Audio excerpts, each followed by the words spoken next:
రాష్ట్రం ఈరోజు ఏర్పడి 10 సంవత్సరాలు పూర్తయిన తర్వాత కొత్త ప్రభుత్వము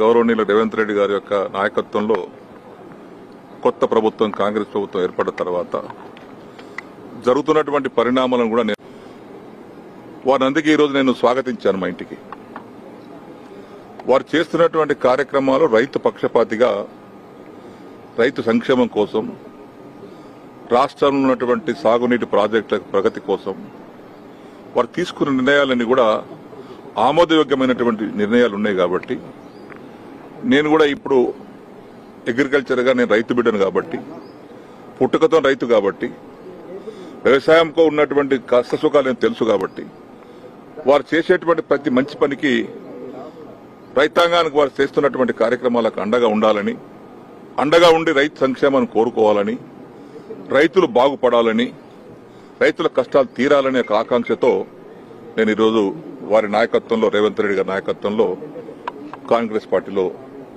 వచ్చాం.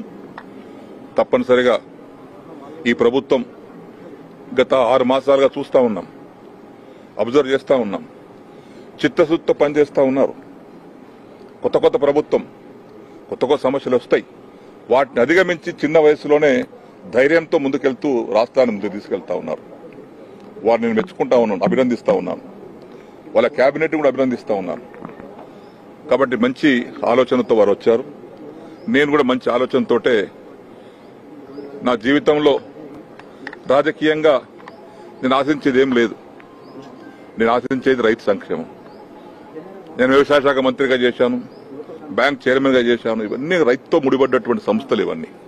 కాబట్టి రాష్ట్ర ప్రగతిలో వారు చేసేటువంటి అభివృద్ధికి, వారు సంకల్పించినటువంటి కార్యక్రమాలకు చేదోడు వాదోడుగా ఉండి రాష్ట్ర ప్రగతి కోసం, రైతు ప్రగతి కోసం అందరం కలిసికట్టుగా సమిష్టిగా